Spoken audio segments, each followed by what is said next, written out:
It's time for Twig This Week in Google. Big story. Andy Rubin is out at Android. What does it all mean? Jeff and Gina and I will discuss next on Twig. Netcasts you love. From people you trust. This is Twig. Bandwidth for This Week in Google is provided by Cachefly. CACHEFLY.com.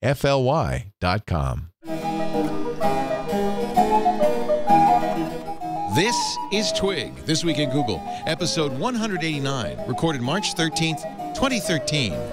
Pixel Pressure. This Week in Google is brought to you by Podio from Citrix. Manage your projects with files, instant communication, and collaboration all in one workspace. Start using Podio today. It's free. Just visit podio.com to sign up, set up your first workspace, and invite your team to get started. Work the way you want to with podio.com. And by LegalZoom.com. LegalZoom's not a law firm, but provides self-help services at your direction, such as affordable business and personal documents you can trust. Visit LegalZoom.com and use the offer code TWIG to receive $10 off at checkout. And by Squarespace, the all-in-one platform that makes it fast and easy to create a professional website, blog, portfolio, and now an online store. Check out their new commerce solution so you can start selling stuff immediately. For a free trial and 10% off your first purchase on new accounts, go to squarespace.com and use the offer code TWIG3. It's time for Twig This Week in Google. Look how beautiful my co-hosts look.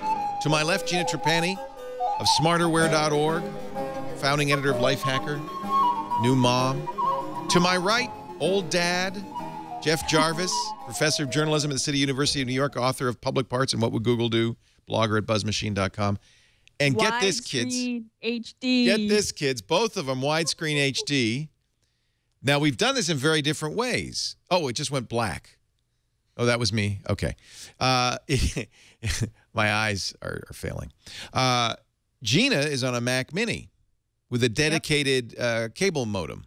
Mm-hmm. But you do look Which I know is an fabulous. oxymoron, but I mean dedicated in my house. Nobody else is using it. Right. Jeff is on Fios, right? At his house. Fios. On my Chromebook Pixel, my loaner Chromebook Pixel. What a great camera. In Ubuntu. He's running Crouton and Ubuntu, and so he's running Linux Skype. I can switch back and forth with two keys between Chrome OS and Linux OS, where I'm in the land of the lost.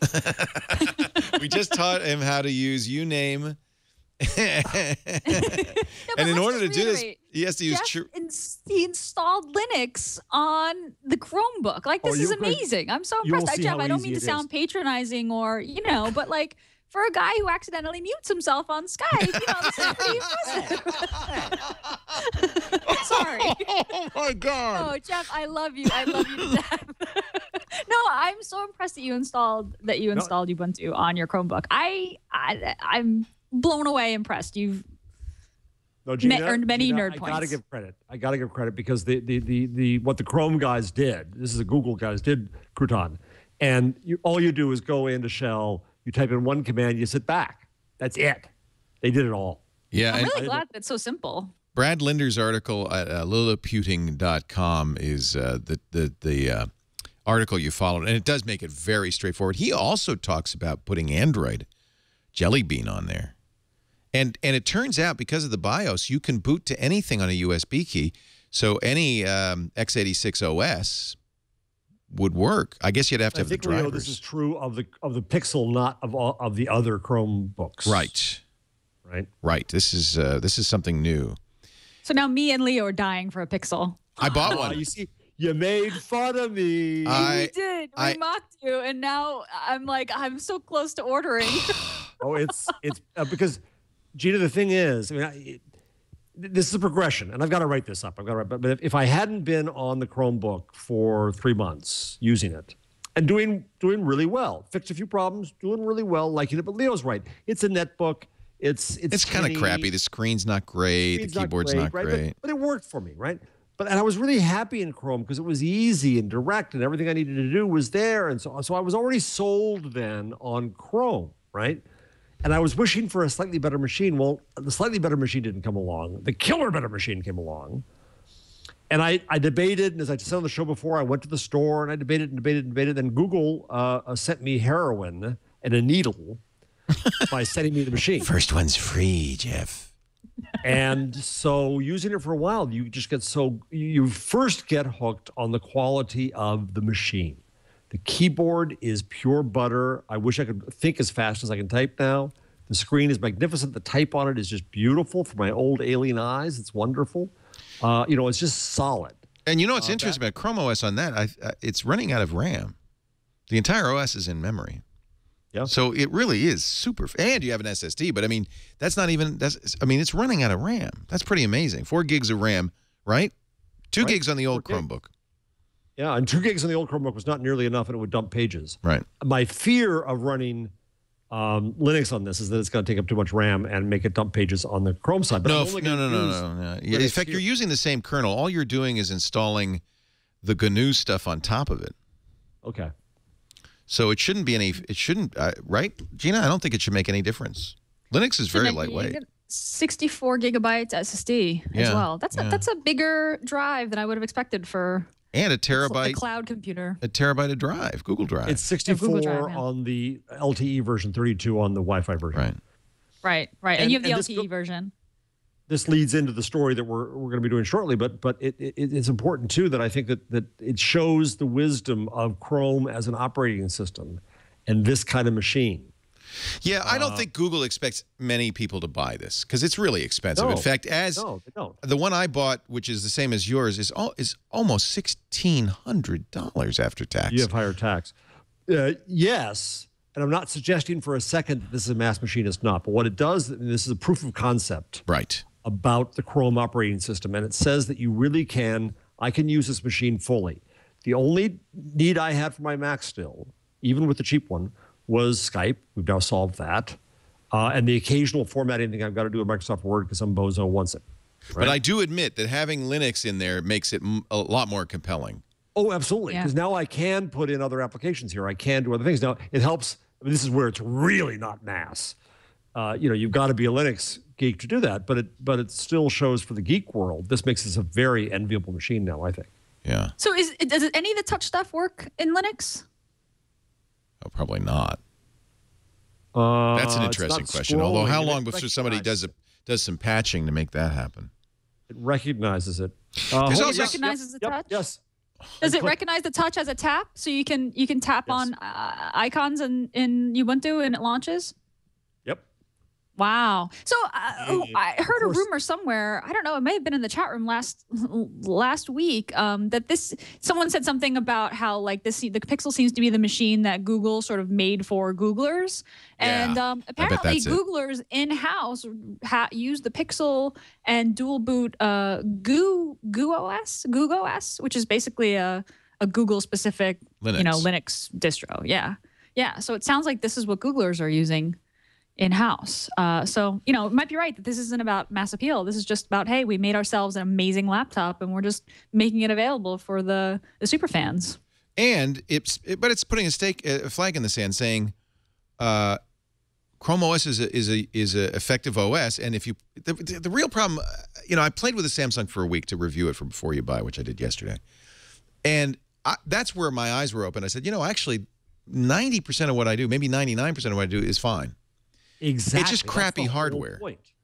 Right. And so I tried photo editing. There's a few things. So I should emphasize this is a huge luxury computer for somebody who already has a real computer. Yes. It is for me it couldn't be my only computer because I need to do Lightroom. I need to do there's stuff I do on a computer that I cannot do on Chrome OS. You know what? I could probably buy a mini for the monitor I have now. There you go. If my laptop broke, right? If my MacBook broke, I could buy that. If I were willing to do Windows, there's a lot of cheap stuff I could buy. Right. And the main machine, we're not at the point where this is the only machine. That would be a little too nerve-wracking. Well, then that's kind of my point, which makes this at $1,600 a luxury. $250 for a Samsung. I think Google means, well, it's kind of a disposable computer, and that's certainly how Google's selling it with the dog and everything. Yeah. And the ads. But I wonder why, and I bet you this will happen. There's not a middle of the road, a $600 or $700 decent quality computer running Chrome OS. There was, in the sense that the prior Samsungs were $500, but they weren't decent enough. They weren't the price good enough. was too high on those. Yeah. They had to push the price down. They knew it. They've got, you're right. They got to come in with a $700 machine that's a solid, simple laptop. Anyway, I bought the LTE version. We'll see. I'm thinking I could probably use it as I have a computer. Right now I'm using a Windows machine, but a dedicated show computer. And one thing I did learn from using Windows 8 on this machine is that touch is great on a show computer because I can pinch and zoom, and it's just a really natural way to do stuff on a computer that I'm using for the show. And so, you know, the ability to do this is fabulous. I mean, that's just really great. Yeah, anytime you're presenting or teaching. Yes. Yes. Yeah, the touch makes a lot of sense on the screen. So I do want a touch screen. So the Pixel might be a good choice. It has HDMI out, which we require for putting it up on the screen. But don't forget, when you get it, you don't get the touch unless you go into the Chrome flags and enable that. It's still isn't that weird that it's not enabled by default? I think it's just still testing it. Yeah. But this all goes. May I leap to what I think is our first story today? To me, this all goes to the fact that Andy Rubin is out as the head of Android, and Sundar Pichai, who was the head of Chrome, is now the head of both. Sundar, the guy who has been advocating Chrome OS for years. And we've been complaining on the show for years that why do they have the two OSs? This doesn't make any sense. Right. What the heck's going on here, right? And now for the first time, I think we see that Chrome was able to come into its own, and that's what the Pixel really proves. This is not a toy. This is real. It's a vision for computing. Well, let's talk about the shuffle at the top. Big story with Andy Rubin out at Android. Huge Still in story. Google. Still in Google. Okay, well, let's talk about it, but we're going to take a break. This is This Week in Google, and boy, do we have the story of the week this week. Just broke, by the way, literally just a few hours ago, so we're still digesting it, but we'll talk about it. Andy Rubin out at Android. Gina Trapani, Jeff Jarvis. Our show today brought to you by Podio. Podiodo. Oh, Podiodo. We're using Podio in so many interesting ways here now at Twit. P-O-D-I-O. And still, I have a hard time exactly describing what Podio is. It's a way to bring together all the different pieces of a project or all the different members of a team into one workspace that does not abandon how you currently work. So when you set up your Podio account, by the way, it's free to do so, Podio, P-O-D-I-O.com. You can log into Google, LinkedIn, all your different ways you work. Bring in your teams from your corporate email, all of that stuff. You're not abandoning Google Drive. For instance, we keep all our docs here at Twit on Google Drive. Works fine. What it does is it combines Google Drive, Gmail, all the ways you work into a single workspace, and then you create workspaces based on what you want to do, and they have a huge variety of different workspaces available. It is a way to get your work into a single space that gets the job done, brings the team together. It is just phenomenal. Works with, all of the, it's just, the only way you can really understand how this works is to try it. So the good news is it costs you nothing. It's not a free trial. It's free. Podio.com. Set it up today. Do create that workspace. Invite your team in there and just start using it. And I think you'll immediately see it's got this, kind of like the social media stream. So you can see what people are, they call it the activity stream. There's nothing going on in this new one. So let me go back to the employee network and you can see. So there's all these activities going on. You can see what people are doing. You can see how they're working.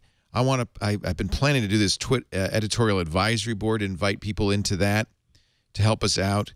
There are huge number of apps, free apps. You can build your own, of course, but many have done so in every area: accounting, advertising, creative arts and entertainment, education, fashion. And these apps, pre-built or built by Podio users, give you a huge variety of things. Yeah, galleries. Are you a photographer? Are you an artist? You work with galleries? Keep track of the galleries you work with. This should give you some idea of the kinds of things you can do. Try it free. Podio, legal practice management. FreshBooks works with it. Fundraising, venture Capital manages investor relationships when raising money. Are you in a startup? You got to use Podios. Get started now with it, because then it makes it so much easier when the time comes, when it starts to get complex. Are you in real estate, property management, brokerage? These are my managed properties, tracks payments and commissions, leads. Oh, it's great for people in sales. We use it for our sales team. Podio.com. Try it today, free. But do make sure you create that first workspace. Okay. Can I ask Jeff one quick question about the Pixel before we go on to the story? Welcome to This Week in Pixel. In Pixel. I'm going to hypnotize. We're hypnotized. That doesn't take any time. Get out your credit card. I already did. Oh. This is more just a use question. So I've got some travel coming up, and I was actually thinking about getting sort of a new travel computer. I was thinking about a MacBook Air, maybe. So I know you got the LTE version of the Pixel, so you have connectivity wherever you go. When you travel, when you're out for the day or on the road, are you taking the Pixel with you? Are you taking a tablet with you? I see that it's like 3.5 pounds, which seems pretty light. It's pretty light. My MacBook Pro is like 5 pounds, and I hate it. So yeah, this is under 3. heavy. This Acer. I know you probably wouldn't get a Windows machine, but that's on this. Look how thin and light that is. Yeah, that's the really comparison. nice. And under 3 pounds, this is the kind of thing you can carry under your arm like a pad of paper. And that's what I'm looking for. Now, the battery life on the Pixel is disappointing. Yeah, well, but it hasn't been that bad. I think if you do video on it, it's going to be a killer. The answer, well, Gina, let me ask you a two-part answer. The first part is that I started carrying the $249 Samsung with me as a rule and on trips, and it worked. The only key is you've got to remember to open the mail, the mail app, the Chrome app, as opposed to the mail webpage. Before you get on the plane, and make sure that it's synced to your mail before you get on the plane. There's like an offline app that you can use. So you have There's your an offline app. right? It's just easy, and they've just redesigned it. And you might love it, you might not. The other thing is that the drive stuff syncs constantly, so that's okay. So that was the important first thing. Then, it's a little heavier than that machine was, but it's still light, and it's what I travel with all the time. And I didn't have LTE on that one, obviously. I had my MiFi with me if I needed that. Right. I carry a Nexus 7 still primarily because I have to ride trains. So to read. Well, on the subway, I'll read, or at night when I'm pissed off and have had it with the world, I'll watch Breaking Bad. Oh, okay. Yeah, that'll make you pissed off with the world. Yeah. Okay. Are you Breaking Bad, Jeff? I think you already broke bad. So it's a little heavier than your Chromebook, but it is your travel machine. It is your travel I have laptop this little. I have this MERS. Oh, that's it doesn't good. fit in. That's good. You would want something to carry. I would doesn't imagine. fit in. Oh, it No, doesn't. so instead I have this Uniqlo. Oh yeah, You guys don't have Uniqlo yet. It's the coolest store. it's the cool store, What right? is It's just that? New York. Is it just New York? I think so far in the U.S., yeah. San Francisco soon. Uniqlo is a huge Japanese. It's the IKEA of clothes.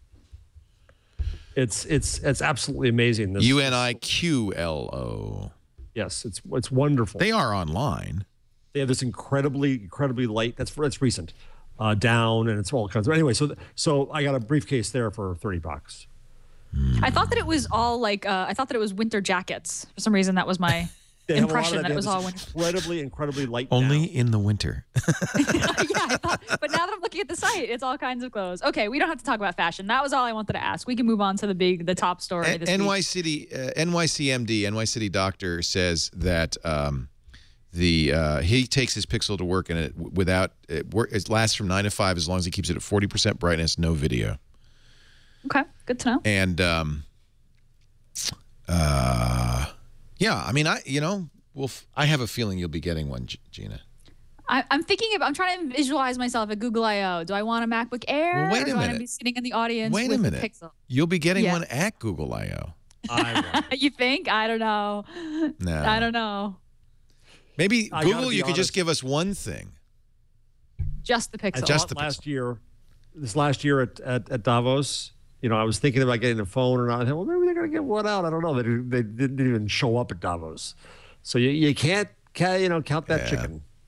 By the way, Google Now, this is another story later. We'll get to the Andy Rubin story, I promise. But Google Now is probably going to be on that thing soon. And that, yes, believe it or not, as small as that sounds, that was another deciding factor for me. I love that idea. Notifications from Google Now on your computer is cool. Notifications you control, yes. Yeah. Mm-hmm. And somebody said, you know what should happen? Google Now should realize you're about to board a plane and download your mail in the background. Ooh, yes. Yes. And I bet it will at Yes. some point, right? Yep. Yeah, right. Because Google Now right now detects if you're near an airport and you've got a ticket confirmation email in Pops it up. Gmail, it will automatically bring up your barcode to scan in. So it doesn't seem that doesn't seem so crazy that would auto download your email in the background. Well, and this gets us back to the story, is that Google Now, in a sense, is the first bridge from Android to Chrome and back. We're starting to see a really interesting landscape, which is with it. Okay, so Andy Rubin, who has been leading the Android project at Google since day one, did they not He was get? hired for it. Pardon right? me? He was hired for it. Yeah, they right? brought him. I believe. He created It was Android. he was It was his it thing. Was acquired. His company was acquired, Yeah. was it not? Yeah. So Open Handset Alliance is Andy Rubin. Andy Rubin is Open Handset Alliance. They say he's stepped down. He was CEO at Danger, and then Android. I mean, this guy is the guy. He's the guy. He's the guy. Yeah. He is Mr. Android. Yep.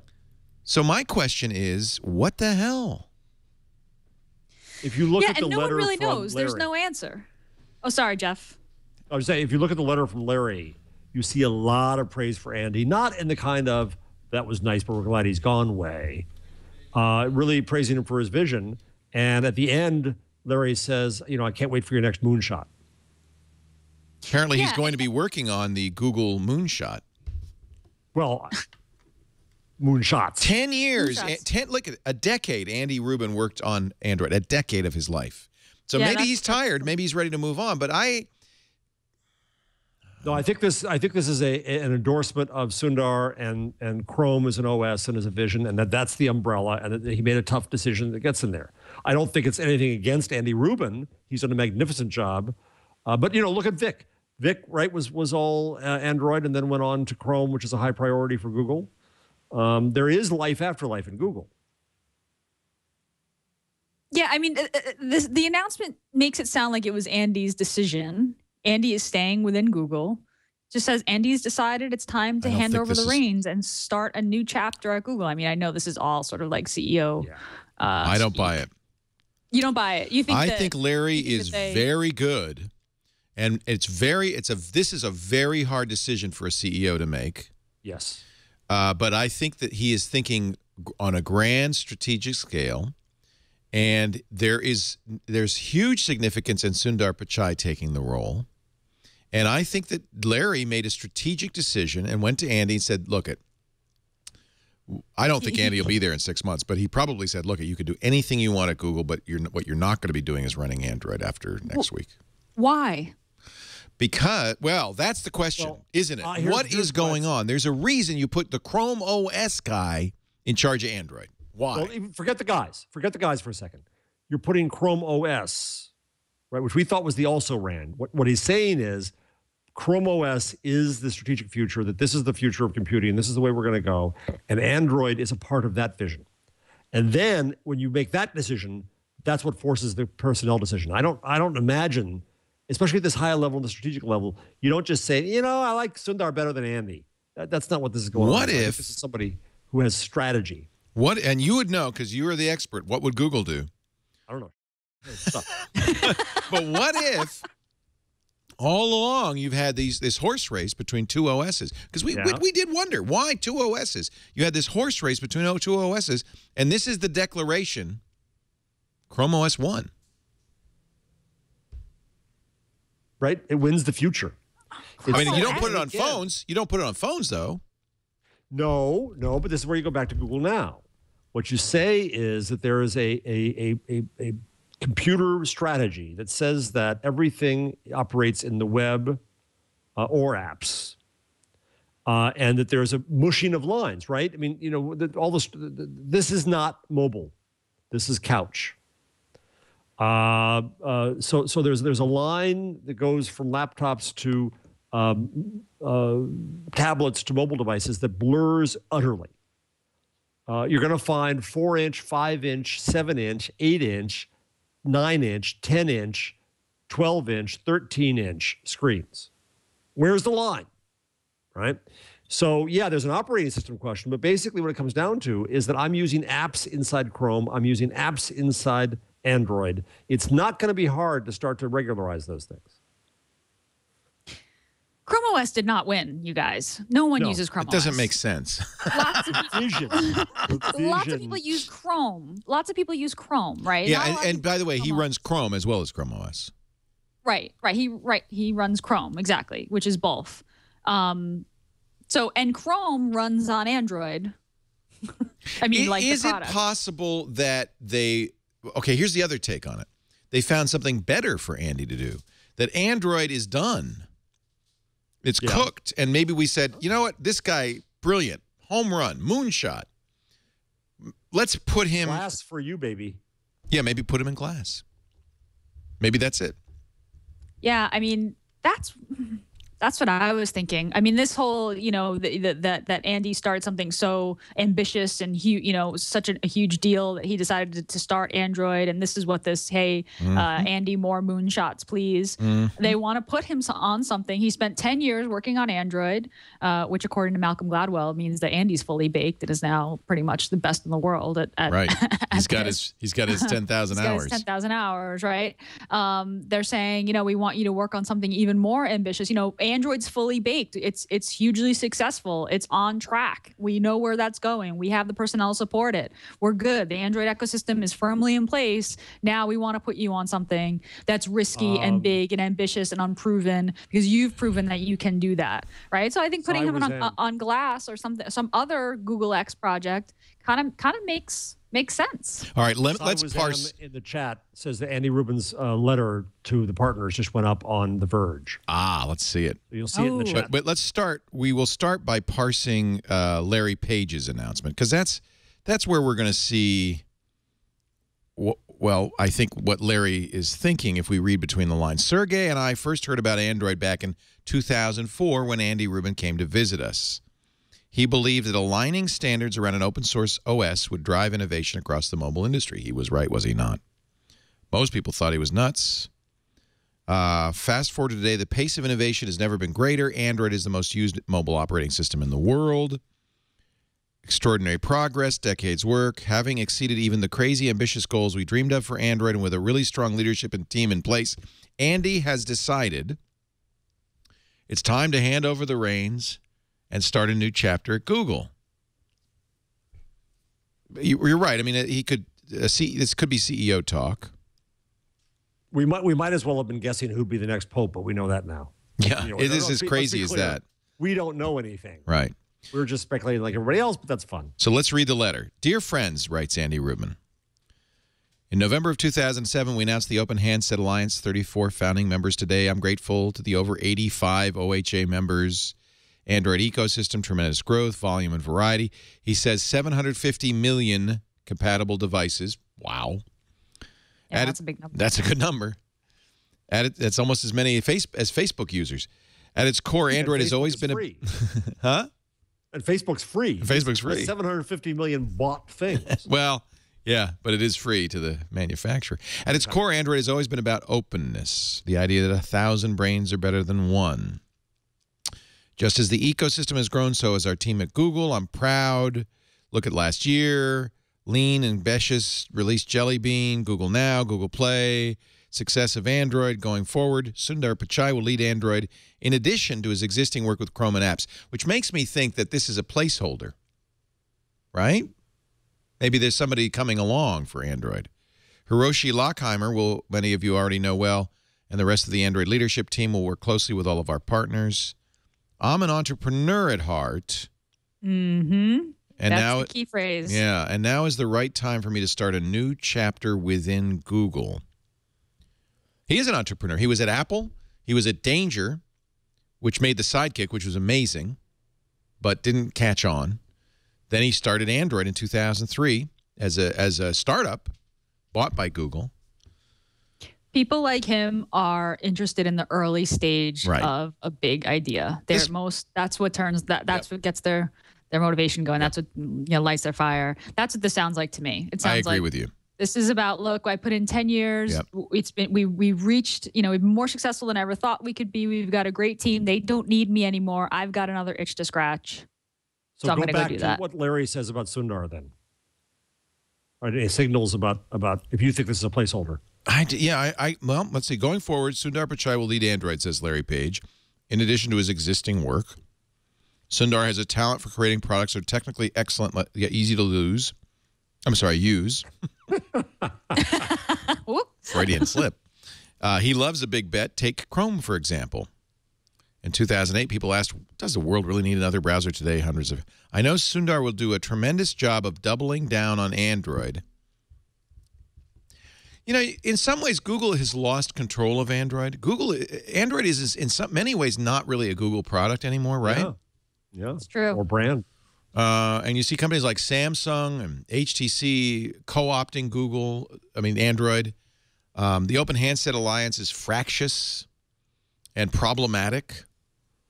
I wonder maybe if they feel like, Android's great, but it's no longer within our control in the same way that Chrome OS, Chrome, and other products that we make are. But if you think about it, Chrome is a similar structure to Android, right? It is. Chrome WebKit, is right? based on an open source project, the Chromium project. Right. Right. But you don't see the same sort of kind of fragmentation or forking or has a company taken the Chromium project and rebranded it as a different browser? No. The Chrome brand is extremely strong. And look at all the forks for the same argument. Yeah, look at all the forks for Android. Oh my God. Kindle. Yeah, the Kindle. Really, the Kindle is the big one. No, but but then there's tons of Asian forks as well. Right, on kind of low end hardware. People want to be able to ship low end hardware that's running a free operating system and not paying the licensing costs and all that, right? I don't know. I'm not a Kremlinologist, but I want to know what he's going to work on. That's the big question. That would be interesting because you've got a superstar here. There's no doubt about it. Mm-hmm. And it seems very clear he's staying at Google. So, normally an entrepreneur kind of gets that itch. So many times we hear the stories of Googlers who kind of leave to do their own thing. My first thought was that this is a victory for Chrome and Chrome OS, but now I'm going to step back. I don't think it is. I think you're right, Gina. I think Andy is an entrepreneur. He wants to go to the next thing. This is an established product now. Mm-hmm. I also think that, victory is too strong, but I think that if we had bet a year ago, I bet we all would have bet that Chrome OS would eventually disappear.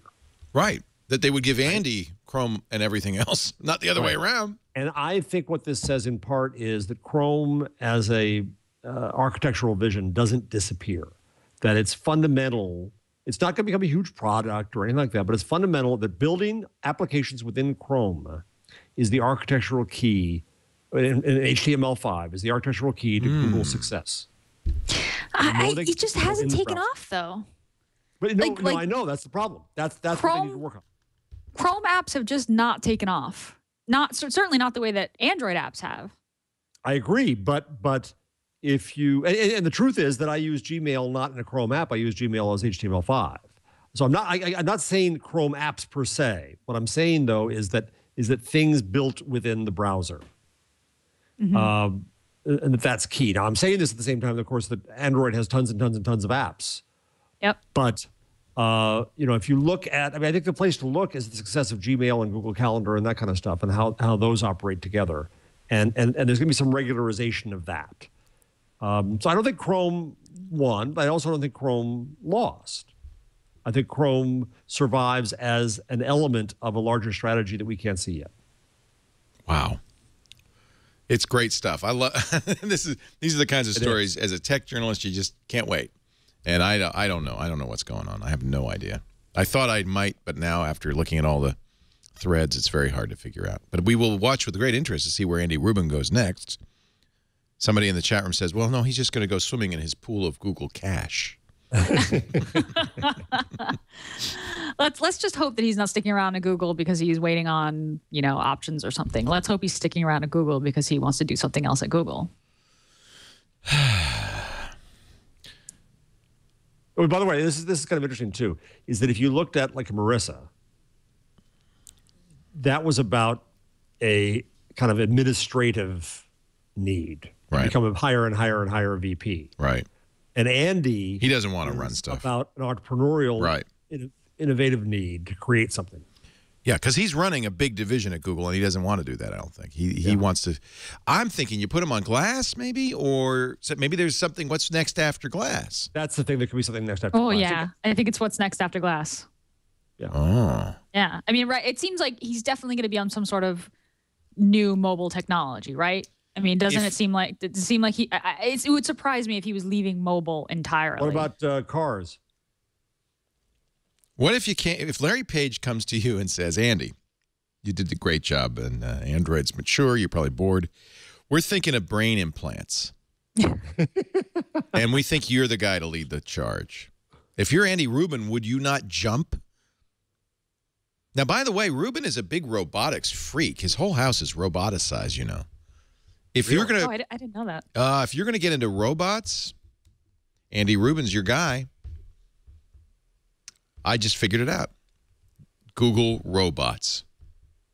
Your own personal Google bot that'll just index bot. your home, like a Roomba. It'll just sort of go around your home, index everything. And it's a long-term strategy, obviously. But I'm gonna see if I can find this article. I remember reading a profile of Andy Rubin. Everything in his house is roboticized. Actual androids. Actual androids. Actual androids. We figured it out. I'm off to work on actual androids. Wouldn't that be wonderful if that had been in a statement? Now, if Larry Page comes to you and says, "Andy, we want to do robots. Would you like to lead that?" And you're not going to say no. You're going to say, "Yeah, hell yeah." Well, can we call it iRobot? Oh, no, that's taken. Actual androids. You don't say, how much money do I get? Because I've already got God. No, he doesn't need money. Say, how much money are you going to invest in this project? And can you get more investment in this pie-in-the-sky, wacky big thing than you could get from damn VCs now? I got to find this profile of Andy Rubin. Here it is. It's from the New York Times, 2007. iRobot, the man behind the Google phone. A retinal scanner emitting a blue glow monitors the entrance to Andy Rubin's home in the foothills overlooking Silicon Valley. If the scanner recognizes you, the door unlocks automatically. Those forced to use the doorbell are greeted with another technological marvel. A robotic arm inside the glass foyer grips a mallet, then strikes a large gong. Okay, I didn't realize that this was going to be, like, weird. I like the retina scan, but the mallet and the gong is a little weird. But before he did Sidekick, before he did Danger, he had a robot startup. Oh. I'm thinking that's it. Look, if you're Google, isn't robots? Isn't that an area you want to explore? They love them. Actual androids, it is. I'm sold, Leo. Actual androids. We figured it out. Andy, call us.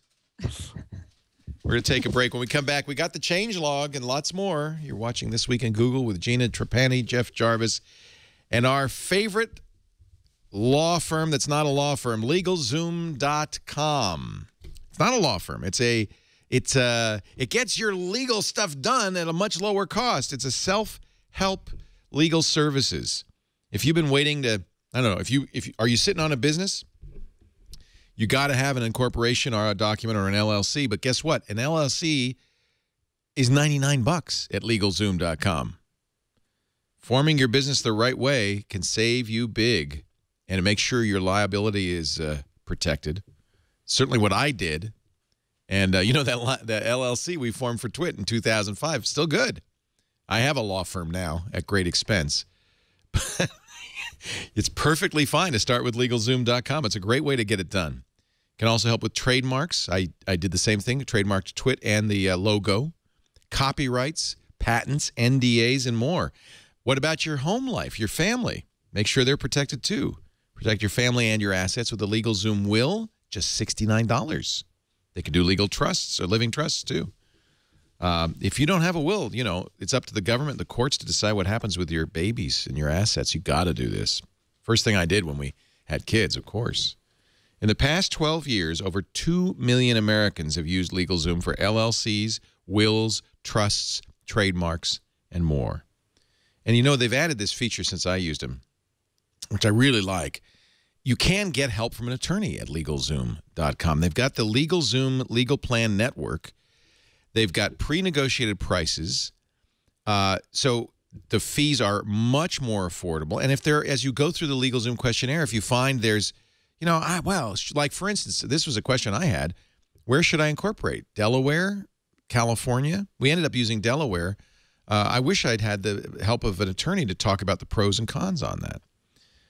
And, by the way, you can look at unedited customer reviews and online profiles so you make sure you got the attorney that's right for you. At, again, a pre-negotiated price. Attorneys can cost a lot. LegalZoom makes it affordable to get exactly the legal help you need. Start your business. Protect your family today. LegalZoom.com. Not a law firm. Self-help services at your specific direction. Or you can speak to a legal plan attorney and get your questions answered, get ongoing advice. We're just going to get a little plug for Twig when you use LegalZoom. So if you would use the offer code TWIG when you sign up at LegalZoom, we'll give you $10 off. Just a little thank you. $10. Buy yourself a cup of coffee. LegalZoom.com. Use the offer code TWIG. Let them know you heard about it here. And we thank them for their support of This Week in Google. Now, ladies and gentlemen, break out the trumpets. It's time for the Change Log. The Google Change Log.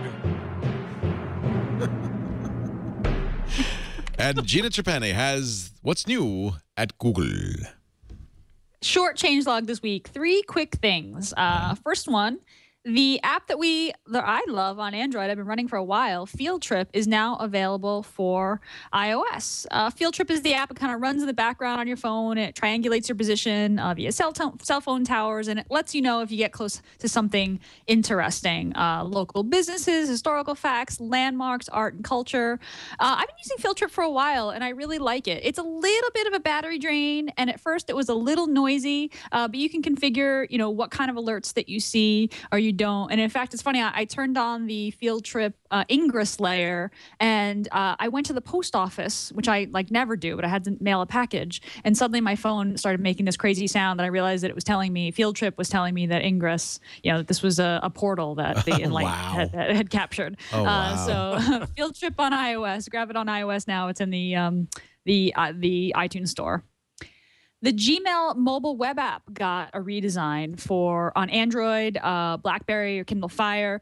Basically, last November, and we talked about this on the show, also in the changelog, Google announced a redesign for the Gmail mobile web app on the iPad and iOS. It was a nice redesign. It added like icon images and conversations. You could see your friends' faces, some Google Calendar integration where you could RSVP directly from a message, multi-account support. Well, that redesign has now come to Android and BlackBerry, Kindle Fire, really any phone running a good browser. And that's rolling out this week. And finally, Google Public Alerts, which you can check out at google.org, not .com, /public alerts. That launched in the U.S. a while back, but it's now available for Japan because Japan has lots of earthquakes and tsunami warnings. So if you go to google.org /public alerts, you can check out public alerts near you, or if you type in Japan, you can see them also in Japan now, and you can translate as well. Those public alerts about earthquakes and tsunamis and those kind of events show up both in Google Search, Google Now, and Google Maps when you search for kind of relevant keywords now. So that's for U.S. and Japan. And that's all I got today for changelog. Play the things. Yeah. Change log. I will never cease to be delighted by the bumpers. I know. Never. I love it. It makes me so happy. You're so simply amused. There's something about I know, horns and timpani, you know? Yeah, there's something about it. Ruffles and flourishes. Google I.O. sold out in 48 minutes. 8 minutes. 48 minutes. 48 minutes, which was longer than last year. I think last year was like 20 minutes. Maybe it was bigger this time. Yeah, I don't know if actually don't know if Google released the official number, but that's what those who are watching it very closely and timing it are saying. 48 minutes. I think it took that long. Are you all going? I don't know. I'm going. You're going as press, though, or I am going as press. Yes. You didn't wait in line with the unwashed masses. Some of the reasons it took 48 minutes is because there were some Google Wallet slowdowns. In fact, a lot of people. Andy Rubin could fix that in his spare time. Yeah, really. I think that's really why it took long. It probably everybody who wanted a ticket was on within the first minute or two, and then it was just waiting for Wallet to. Well, I saw complaints from people who thought that they were there to get it. Same as with the phones. You think, oh, okay, I got it, I'm in, and then no. Yeah. This is Seth Weintraub writing in 9 to 5 Google. He tried it within the first minute of availability, got this page. It said, things are really busy. We're assigning tickets as they become available. We'll keep trying to get you a ticket for up to 6 minutes. And then he said 5 minutes later, try again. We couldn't find you a ticket, but there still might be tickets left. He tried 4 times again and didn't get in. So it's a tough event to get into. I love this. Don't do any of the following. They'll decrease your chances of getting a ticket. Refresh this page. Try to register in a new tab. Hammer the JavaScript endpoints using the JS console. It's very much a developer conference. That's got to be really challenging to have some sort of system that these guys, these developers won't hack at. Please don't hammer our JavaScript endpoints. Yeah, we know you know how. You don't have to demonstrate your abilities. Get you a ticket sooner. Please don't pwn us, please. Anyway, yeah, we'll be covering it. What is it? What day of the week is it? It's March.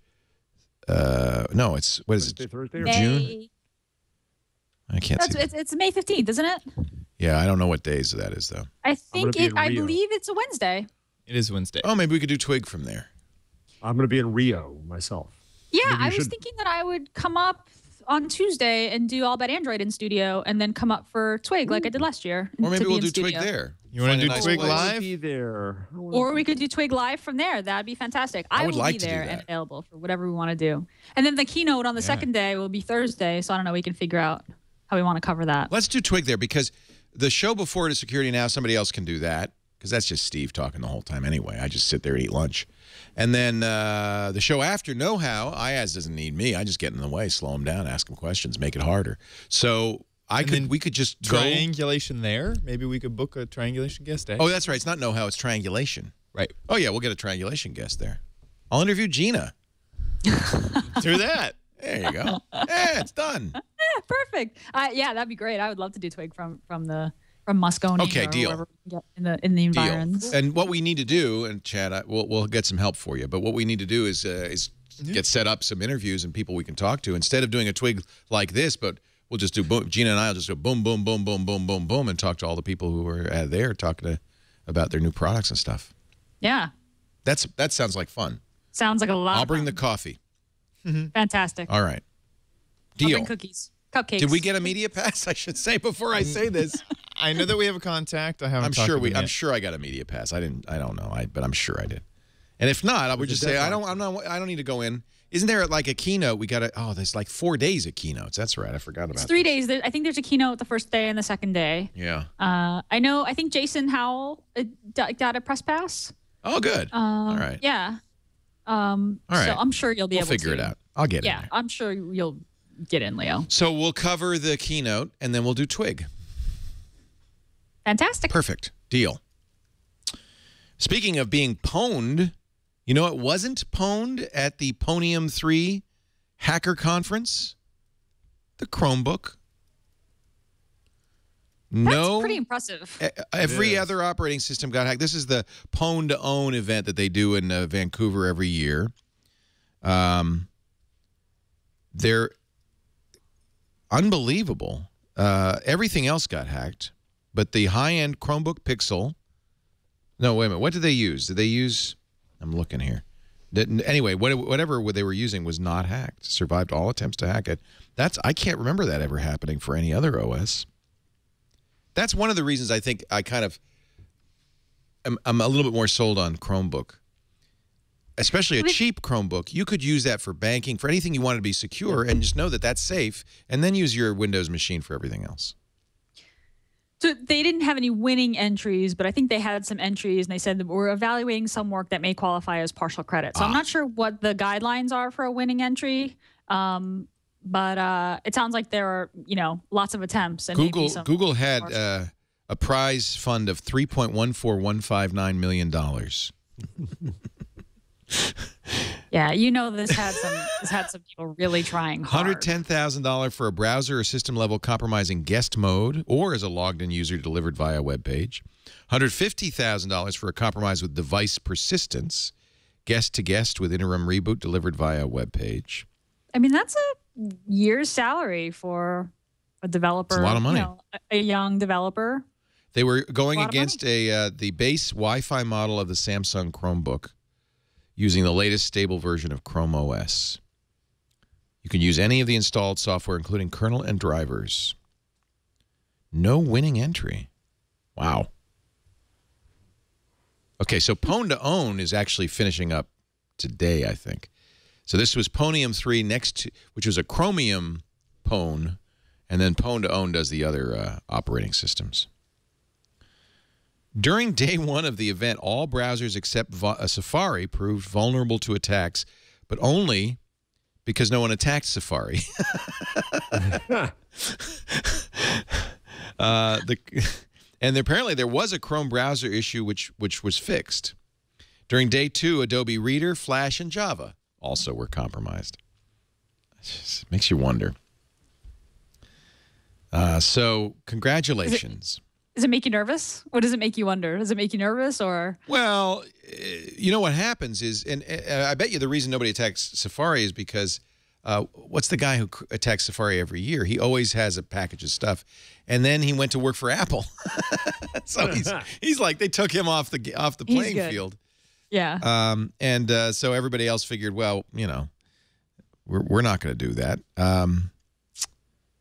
No, it just means that everything has these zero-day flaws. In fact, it's really quite impressive that nobody could crack the Chrome OS. That's kind of unheard of. It is, and it's better that they're holding events, inviting people to do it. And giving money. Giving money. Yeah, exactly. Which is the exact opposite of the way most companies operate, which is, no, I don't want to know. No, don't tell me. Right. I don't want to know. Well, what's amazing, too, is when you go into dev mode on this, on the Chromebook, of course it says, no more verification, right? That's what turns off, so you can dev, and that only emphasizes to you how safe you are the rest of the time. It makes me think that this Pixel will be something that I will probably use, and the nice thing, LastPass is installed on it. It's easy to log in all my financial stuff. It's really easy. I like it. So remember, Microsoft got dinged a little bit, $732 million last week because they accidentally took off the browser ballot on Windows installs in Europe. That was in February 2011.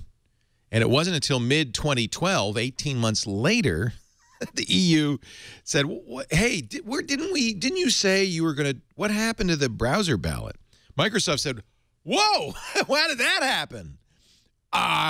Well, now, according to the Financial Times, it was Google and Opera that informed the EU. Yeah.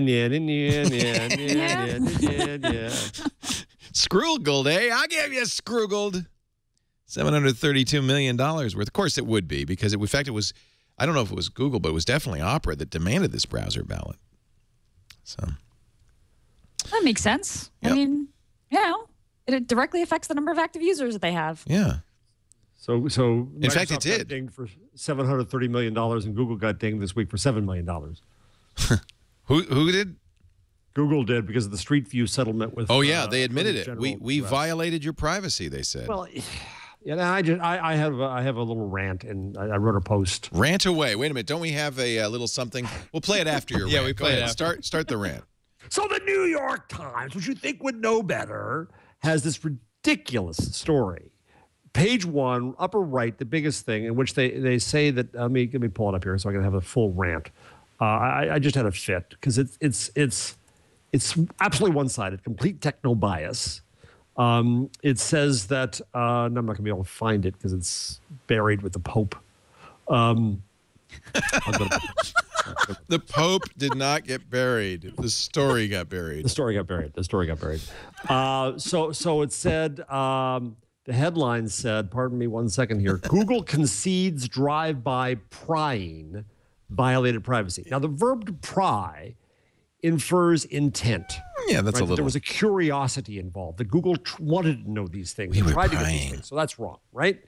So then it goes on, and let's remember, everybody, this was data that was in open, public Wi-Fi's. Google was an absolute idiot to have saved it. It was because there was no value in it whatsoever. It was just It was bits and pieces. It was random. Bits where you drove by, right? It was a Even bug. Germany closed its case on this thing. Even Germany did, right? But these attorneys generals, whatever. But then the Times said, the lead said that Google, and pardon me for looking away from the computer here, was casually scooped up passwords, email, and other personal information from unsuspecting computer users.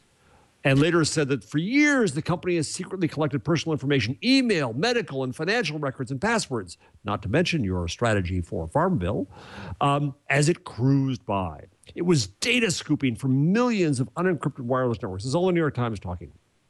And then it goes on. The worst of it to me is they say that privacy advocates and Google critics, the only people he talked to, by the way, characterized the overall agreement as a breakthrough for a company they say had become, and I quote here, a serial violator of privacy. Come on. Facebook, maybe. But there's no link to this horrible rap sheet of everything bad Google's done. It's ridiculous. And all the Times talked to were the standard characters who hate Google, Scott Cleland and Mark Rottenberg. And the attorneys general who went after him. It was just nothing else. And so it leads to this panic. So I got a call today from a CNN producer who said, so this Google award on this thing, there's a growing big concern about privacy, right?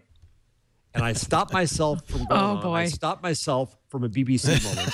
And I just said to her on the phone, this is not a story. Well, people are concerned. I said, yeah, of course they are. What's what? I said, well, isn't there a growing concern? I said, not among the people, only among desperate cable news producers. And I just finally said, listen, she kept on saying, well, but isn't it a story? I like Street View too. Is it a story? I said, no, it's not a story. I said goodbye and just hung up. Yeah, that's appropriate. Yeah. Not only do they, and this is David Streitfeld, although I doubt he wrote the headline, but not only do they say Google concedes that drive-by prying violated privacy, but underneath it, what do they have? A picture of Sergey Brin wearing glass. Well, that's the other thing in the story. Now they're trying to tie this to glass, which is my other rant of the week. The face of like data of recording, of watching. The Borg. Right? Right. So they're saying this is going to have an impact on that. Well, which is just ridiculous. And I had a fit last week. I wrote a whole post on Buzz Machine under this, and or on Medium is where I wrote it, where you can make fun of me for it. On Medium, it looks pretty. Just getting sick of the techno panic over glass. That before it's even out, before it's even used, people are having fits in media about this horrible danger. And then there was this ridiculous story this week of the dive bar in Seattle that banned Google Glass. Well, right? it was a good move on their part. They got a lot of headlines as if it was meaningful in any way. They admitted that, right? But there are 8,000 media stories in Google News carrying this junk, this crap, which I can say in America. Whoever their publicist is, that was a stroke of genius. Oh, wow. It kind of was. Totally cashed in on the whole thing. Yeah. We're not going to allow glass at our bar. Even though they record their patrons. Oh, they do? Have their own cameras. Yeah, yes. I believe that they have their own cameras in the bar. Only we can have cameras. I'm pretty sure. That's pretty funny. They do. This is my rant of the week is techno panic and how media play in techno panic, and I've had it. And that's our Jeff Jarvis rant. I'm stalling of the Jeff Jarvis, ladies and gentlemen.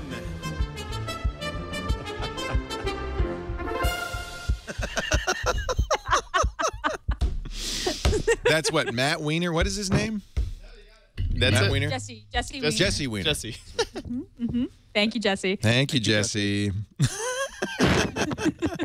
We need video to go with that. I know. I'm thinking a pink Jeff Jarvis with steam coming out of his ears. If you could just give us a face of just anger. Yeah.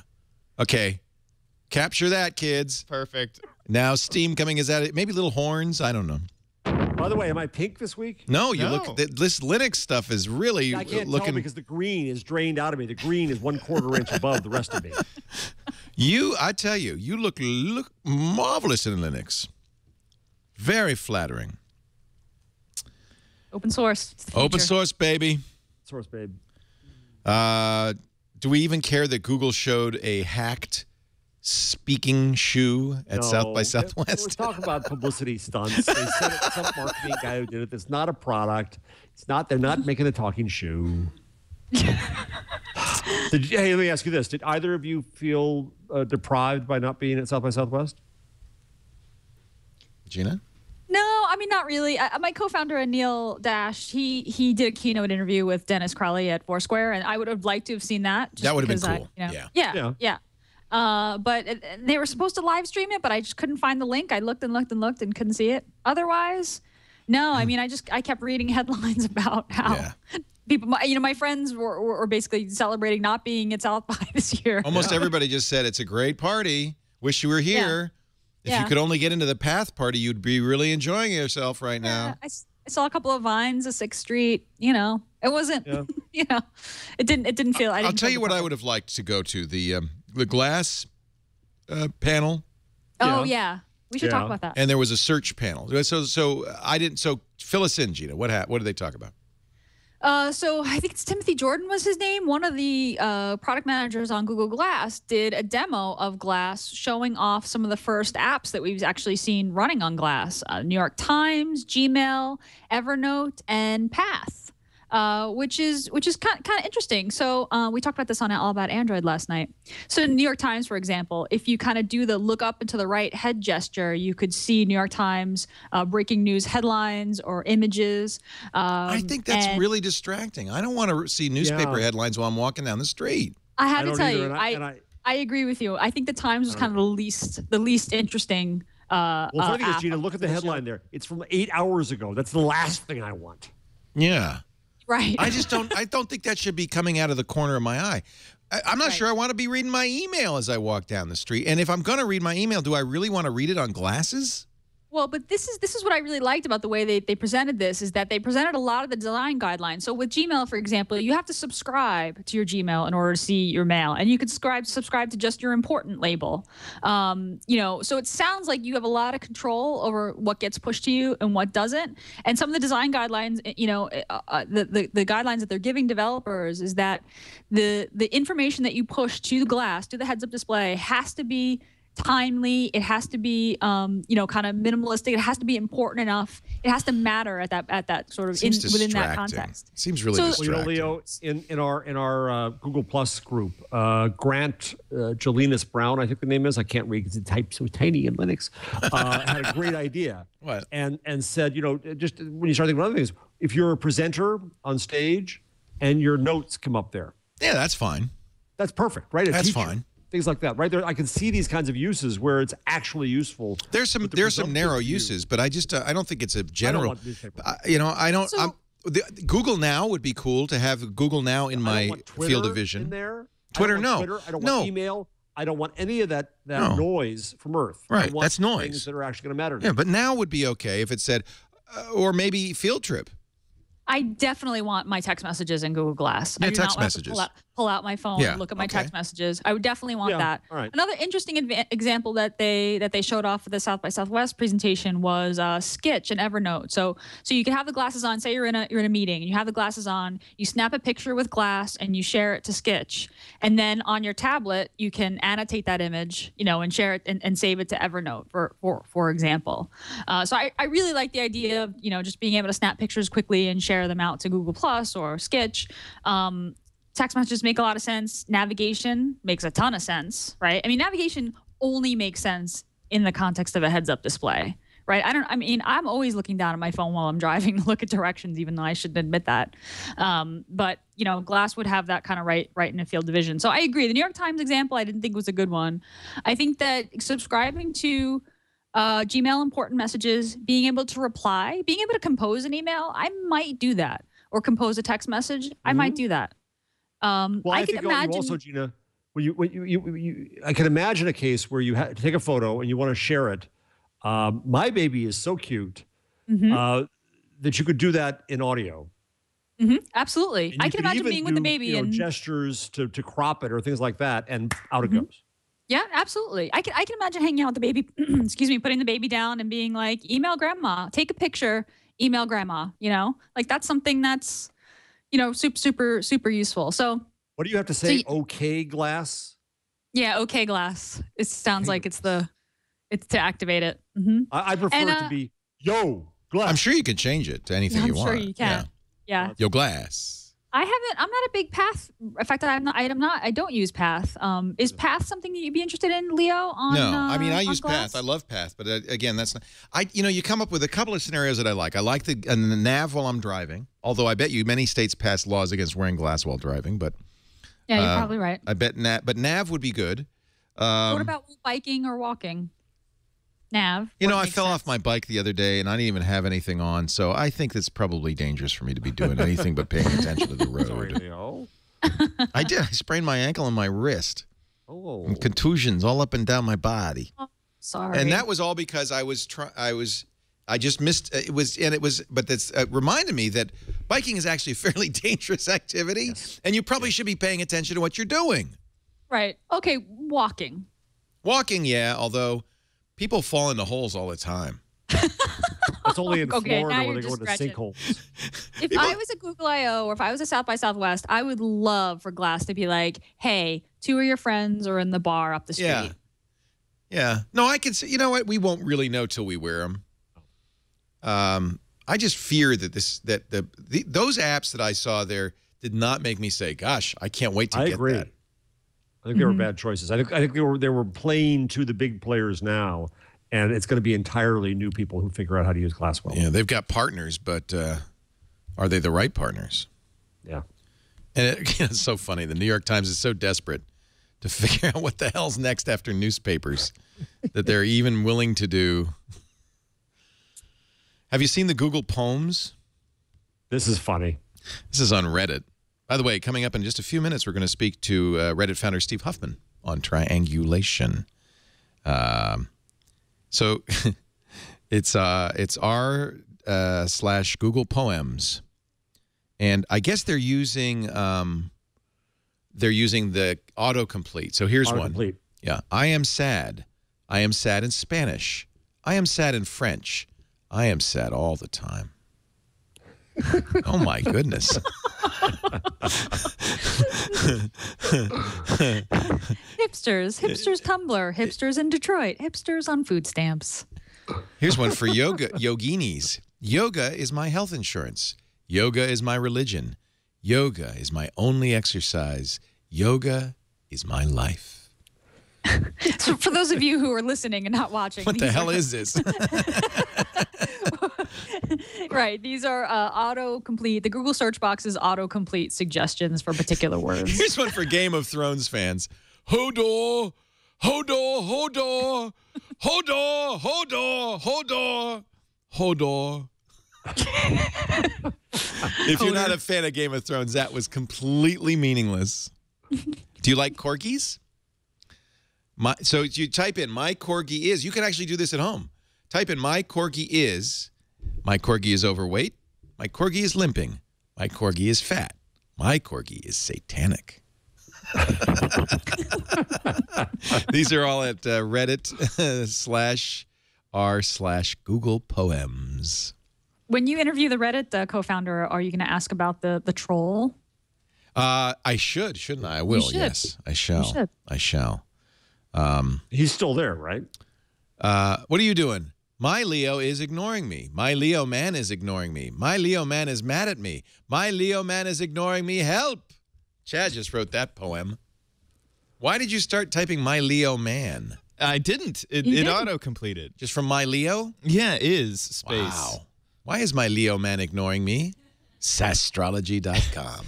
Astrology. I want sastrology. Oh, it took me a second. Is the sign. Okay. Yeah, Leo. Yeah. Oh, man. Where the hell are you? Where the hell are my keys? Where the hell are my Cheetos? Where the hell are you when I need you? Try sometimes I. Sometimes I get a good feeling. Sometimes I get a feeling. Sometimes in April, sometimes I cry. They tend to be sad. Don't know why. Okay, we should wrap it up. Any other last chance? Well, you got a funny. I think it's funny for just 30 seconds. The Eric Schmidt book trailer. I have it right here. Should I? Yeah. The audio is what's funny. It actually gets fairly dystopian toward the end about all the things that go bad in the world. But then it's still a good thing, the internet. But just the voice on it just amuses me. It's a YouTube video you can watch for yourself. Eric Schmidt and Jared Cohen, The New Digital Age, with special announcer coming April 23rd. Oh, is that me? Yeah. Gosh, dang it. Okay. Here, wait. Let me try it again. I'm going to disconnect. Try to grab it.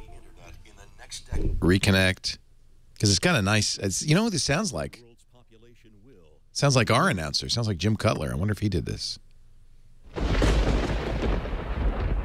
Wow. Thunder. Lightning. Very, very frightening. 5 billion new people will connect to the internet in the next decade. Oh, my God. And with this mass adoption, the world's population will, in one generation, have gone from having virtually no access to unfiltered information to accessing all of the world's information through a device that fits in the palm of the hand. What's more extraordinary is that most of these people I don't think this is official, online. by the way. I think this is done by the Draw Shop, which does Oh, that makes me feel better. they do awesome whiteboard videos. Like those General Electric movies we used to watch when you and I were in school. Yeah, they do. Yeah. Our friend Zinc. In parts of the world ridden with the greatest number of challenges, where autocracy is already the dominant governance model for the physical world. Autonomy? What? Autocracy is the dominant governance model for the physical world. It gets quite dystopian. I don't think this. I don't think this is official. Yeah, I think this is just okay. It's a really good point. a promotional vehicle for somebody else, like these guys who do these whiteboard videos. That's a big thing right now. If you're an artist, kids, just thinking, if you can draw quickly, think on your feet, there's a real need for people to sketch strange cartoons at events. Oh, it's very Davos. What if They you love. Is that me? No, that was me. I was trying to. 4-Hour Chef isn't just a cookbook. As is another one. Yeah. Adventure guide to the world Oh, of okay. rapid Yeah. learning. But I swear to God, every conference now, they've got a guy doing this. Yeah. I actually have one from when I did my book at Republica before I wrote it. Yeah. That has a big penis on it. Okay. Okay. No, yeah. When I was at LeWeb, when I was speaking at LeWeb, they did one of me interviewing Kevin Rose. Are you okay, Chad? I think I want to just take one moment here, Leo, since I think that the chat room will thank me for this, and I think that the Plus world will thank me for this. But since you are being known as so anti-Google Plus, isn't it interesting that Facebook just copied the heck out They of did. They did. They did. It looks. But now I can make the case that it isn't Google Plus. It's just big pictures. That we are living in a visual world, and Facebook recognized that. Oh, I finally got it! Hallelujah! I'm going to join Julio, Nick, and 16 others to get less clutter, more stories, and a fresh new look in my newsfeed. I just got it! I'm so excited! Take a look. It says, or you could press the button that says "Not ready yet." New, your choice of feeds. Stick to the same news feed you're used to with none of the stuff you want to read, or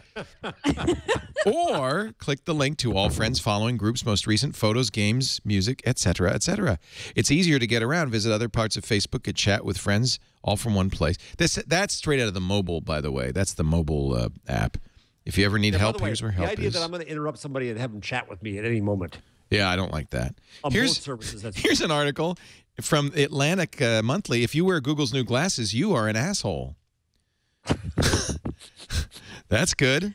Let's go ahead. Do you feel like the more visual news feed is the thing that sort of differentiates Facebook and Google Plus from Twitter? Yes. Although Twitter's doing inline images now too, so they're doing inline images, but it's not even close. I mean, everything is sort of subservient to the 440 characters, like the text of the tweet. You know, what's really a little bothering me is we just talked about this One ID, and I went to oneid.com, and all of a sudden I'm seeing on Security Now, I'd never heard of this company before, Maybe it's a coinkydink, but for some reason I'm seeing One ID and One ID ad, it looks like, although it doesn't say it's an ad. And I certainly didn't like them on Facebook in my Facebook stream. That's a little odd. Huh. No. Yeah, I wonder how they know that I just visited them.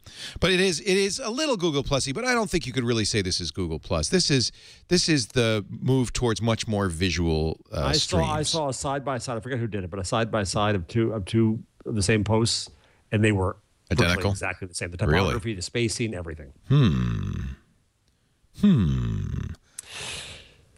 And I don't. Maybe it's just me and when I post there, but I still get far more conversation, better conversation on Google Plus than I ever get on Facebook. The quality's better. The number of comments is not. It's the quality, though. Which you'd expect that. I mean, Facebook is everybody.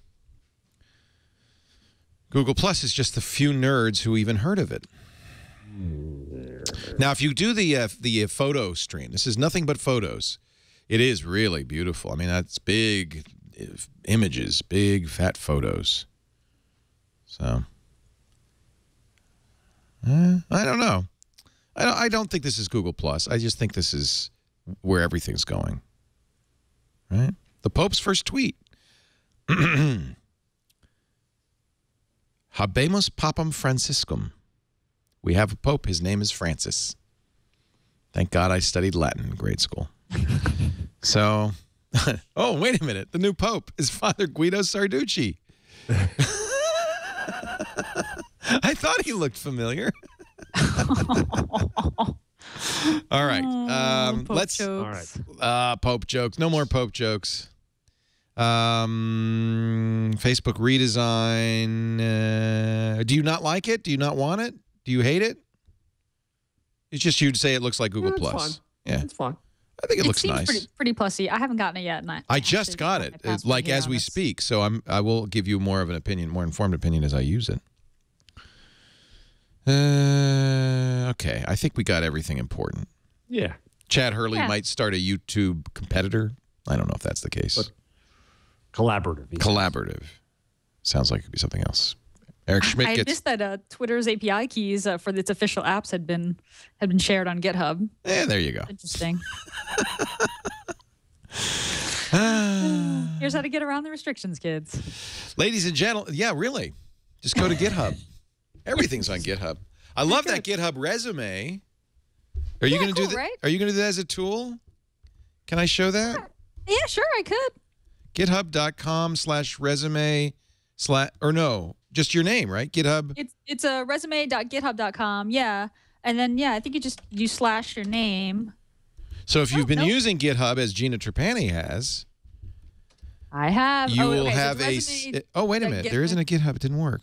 It's resume.github.com/?, and then question mark Gina Trapani.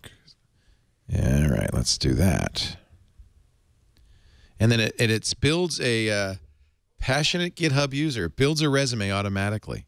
Yeah, but based on your repositories, and it does kind of like what you've worked on when, and what languages, what percentages of languages you write in, and it's cool? pretty nice. This is actually isn't. I thought it was an official GitHub thing. It isn't. It's just it's an app that a developer wrote. Oh, cool. Yeah. All right, let's take a break. We come back with our tool tip number of the week, Jeff and Gina, and then of course stay tuned. Triangulation right afterwards with Reddit founder Steve Huffman. But first, a word from Squarespace.com. If it's time to create a website, it's time to take a look at Squarespace.com. I know there are a lot of choices for web hosting, but very few combine great web hosting with superb content management system to give you everything you need to create an amazing website. And they give you a free 14-day trial with 24/7 support. You don't need a credit card. You can see all the different templates. You can even, because they have API support for importing from Blogger, WordPress, TypePad, and exporting too. And when I see import and export, I mean everything, not just your content, but all the links, all the SEO is preserved, all the images are preserved, even the comments are preserved. So everything is moved over. So what you should do is go to squarespace.com, play with it a little bit, import your stuff, see what your site would look like at Squarespace. Lots of great stuff. Now, if you're a developer, their developer platform is second to none. You don't need to know CSS or HTML. It supports Git, by the way, and kittens apparently. But you do, but if you do, you can incorporate those into your Squarespace site. Actually, really the advantage of Squarespace for normal people is you can get a great-looking, unique site without knowing all that stuff. But the best part is the price is right. When you buy a year plan, it's as little as $8 a month. The unlimited plan, $16 a month, billed annually. You get unlimited pages, galleries, blogs, bandwidth. You never get a bandwidth bill. If you suddenly get popular, no problem. And by the way, even if like everybody in the world goes to your site, Squarespace can take it. I've never been able to bring a Squarespace site down. We bring down sites every single day, not Squarespace. Unlimited storage, unlimited contributors, and now they've added commerce. And I think this is so, so cool. A very flexible e-commerce solution for both physical and digital goods. So you could sell music CDs or MP3s. You could sell hardcover books or e-books. A single interface for order management, for tracking orders, providing customer email updates, printing shipping labels, adding coupons. Yes, coupons. And all of this included everything unlimited, $24 a month billed annually. $30 a month, month to month. Unbelievable. And of course, the mobile experience is fantastic, even with e-commerce. They will even calculate tax and shipping automatically. And that's the price. Squarespace does not take a cut from your commerce. That's your site, not theirs. I want you to try it free. Squarespace.com. If you decide to buy, you could take 10% off your first purchase with any new account by using our offer code TWIG and the number 3 for the month 3 for March. TWIG3, Squarespace.com. Gina Trapani, your tip of the week. She's muted. Hello? Speak. Sorry, my fault. Oh, karma is a bitch. Karma is a I know, I made fun of Wow, Jack, you're doing really good for somebody who mutes herself accidentally. Ooh, girlfriend. I just didn't want you to all hear me like slurping iced tea during the sponsor reading. I'm just teasing you. I mute myself. No, I would mute myself if I could. Well I can't. Deserved. Well deserved. It's true. I will never make fun of Jeff for muting himself ever again. Oh, yes. Sticking out his tongue. He's sticking out his tongue. I'm actually glad that happened. Captain feels very good about that. Oh, Like, dear. Oh, God dear. got me. Oh, dear. Tip of the week this week, just a quick one. This comes from Lifehacker. If you ever need to figure out how to do something with the Google app, which you often do, sometimes it's like, how do I forward my Gmail? How do I set up two-step auth? How do I set up, multiple account sign-in? Well, Google search has that site operator where you can narrow search results to a particular site. So Lifehacker suggests if you want to search Google's official support pages for questions about those types of things, just use the site support.google.com operator when you search.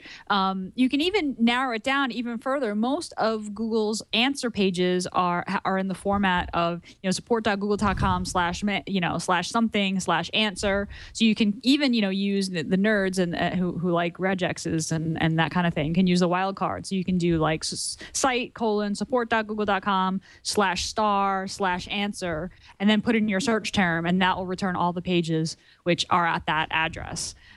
So testing it out, I'm just doing, site support.google.com and then search for something like forward Gmail, and you can get all the kind of official help pages on how to forward mail to another account or set up your forwarding options or set up another reply to address. So I love that site.com, that site operator to kind of narrow results. If I know exactly what site I'm looking for something in, but it really is helpful if you want to just look in Google support, official support pages. That's cool. I didn't know you could do that. That's really great. Yeah. Mm-hmm. That's your tip. Jeff has a number. So the talk I wish I'd heard at Southwest was Yuri Milner, investor in Facebook and other places, being interviewed. And according to the report in Vanity Fair, when question time came, questions from Twitter, someone asked whether, IBM had been around for 100 years, what companies would be around for 100 years, and he listed 3. He said Google, Wikipedia, and Facebook. Huh. The latter of which, of course, he invested in. Huh. What do you Google, think? Wikipedia, Facebook. 100 years is a long time. Long time. I don't know if anything that we know and love will be around in 100 years, including New York City. So I don't know. Do you think maybe? I don't know. That's a long time. Long time. It's just like too early to predict. I don't People think- ask yeah. me that all the time. What companies do I think are going to be around? It's like they've only been around for maybe 10 years so far. I'd almost certainly say Facebook will not. I think Facebook won't be around 10 years. Google I think probably it's not at least either. like Wikipedia maybe. Wikipedia has a good shot, right? Right. This is a nonprofit. Right. And it's the repository of all knowledge, which can only get better. Is the Library of Congress archiving Wikipedia? Not that I know of. Good question, I'm not sure of. But yeah, I would say archive.org Wikipedia. is, obviously. Yeah. It seems like Wikipedia has the best shot out of those Yeah, three. I'd agree. I mean, Encyclopedia Britannica, how long did that last? How long did the OED last, you know? Facebook, no way. Facebook's the MySpace of... I think he kind of had to say Facebook. Yeah, because he invested in it. A lot. Yuri, you're on to you, Yuri. So this is, so when I got the Chromebook, I started playing with apps because that's all you can do, right? Is these apps, and so I'm just playing with, and this was one of the things that convinced me that there's quite a bit you can do with apps, and some of them are kind of fun. This is a really strange one. It's called the email game from Baden. Have you seen this? No. Makes doing email a game. You got a little timer running, and you got a little happy face. If you reply or archive, if everything you do, you could see it'll improve. I'm gonna delete that. So, and the timer runs. You have 45 seconds to do this. I should reply to this one. Oh gosh, time's running out, and my happy face is showing. So it does 25 conversations at a time, and you got to do all 25 in a limited amount of time, like 5 minutes. And it's just a way to kind of get you to power through email. And if you are one of those people that falls for crap like this, which I am, it makes email fun again, because it wasn't really for some time. What's it called? It's called the Email Game. It's in the web store, baydin.com. They use your Google Mail. I've been having fun browsing through the web store. There's really a lot of stuff in there. Because a lot of it is, let's be honest, is a link to a HTML5. It's just a web page. Yeah, I mean, like the note program we all use Evernote. is just that. Yeah. Evernote is just that. Yeah. By the way, when you get the Pixel, Yeah. when you're in the midst of you thanking me for inspiring you to do this, Yes. Netflix looks great on it. I tried Netflix even on the Samsung, the ARM-based Samsung, and it works really well. Really? Yeah. That's new. They just added the capability of running on ARM. So, that's another one. I don't really watch Netflix on a computer very much, but it's impressive that you can do that. And yes, I imagine it looks amazing. Screen is just Yeah. Gina. I know. Pixel. I know. You guys are killing me here. You're killing me. I just did my taxes. One baby doesn't need shoes. No, baby needs nothing except a Pixel. Baby needs daycare so I can go to the Samsung event. Baby needs daycare. Well, I'm looking at the world clocks on my Chromebook, and it seems that it's 7:12 a.m. in Tokyo, which means we're way late. So let me... There's so many silly things you can get on this. I just love this. I just think it's... What time is it in New Delhi now? Oh, yes, because that's where you will be. Yeah, I doubt that I'm going to be up. Let's see. New Delhi, it is I 3:42 a.m. Yeah, I no, don't Jeff, think so, guys. Yeah. Can't get you up at 2 in the morning to do this show. Your head will fall forward and you will break your brand new keyboard. Yeah, I'm afraid so. We don't want that to happen. It's exactly the opposite, though, isn't it? Plus half an hour. It's exactly the opposite of California time. Plus half an hour. Which is the weirdest thing. Yeah, it is weird. Jeff Jarvis, so you will be here next week, though. You're not going to New Delhi yet. Next week All I'm right. in New Delhi. Okay. And full disclosure, it's an event that's done by Google and The Guardian, so I'm getting a trip over, no payment, but a trip over on Google. So just That's so you know. fine. You probably get free I didn't go-go tell you internet, so. too. Actually, you do. You get 12 free go-go internet sessions on your Pixel. Yes, I will. But I never fly on airlines that have go-go. So I know. It sucks. Jeff is the author of Public Parts. What Would Google Do? He is a blogger at buzzmachine.com, and he looks fabulous in Linux. Unbelievable. It's Who would have amazing. thunk that? It's a really huge upgrade. Now we know. We just give everybody a Pixel. Yes. Wouldn't they like that? Gina says yes, yes, yes. And I'm saying that on my brand new Mac Mini here. So Well, you look pretty good, too, I must say. it was a big improvement. I am really so appreciate happy. Oh, all man. the work that Chad did. Everybody had Yeah. to help me out, Yeah. getting it sorted out. We were committed to making Gina look good. Oh. If I use the LTE on the No. but we'll try that. for one show, how many gigs would that be? More than 100 megabytes. Yeah, I it'd can be way promise more you than that. 100 megabytes. We'll find out. Let's try it. I'll try it. As soon Yeah, as you my can Pixel comes, I'll try it. And then Jeff can submit the expense report for the Right. for the Verizon bill that month. Right. No, I also submit the lawyer's bill when my wife divorces me when she sees the phone bill come in. Right. Hey, a reminder, we will be covering the Samsung Galaxy S4 announce event tomorrow afternoon, 4 p.m. Pacific, 7 p.m. Eastern Time, 2300 UTC at twit.tv. So tune in live. I guess we won't be able to get Andy because he's at the event, but Andy and Jeff and Dick DiBartolo will join us after the event for their analysis. Ron Richards and I will be hosting here as we watch the stream live together. That's what we do now. And I love that. We just play the stream so you can watch the event, and then we make fun of everybody. Mystery Science Theater, Leo. Yeah, exactly. That's tomorrow, right after Know How on many of these same stations. Thanks for joining us. We'll see you next week on Twig.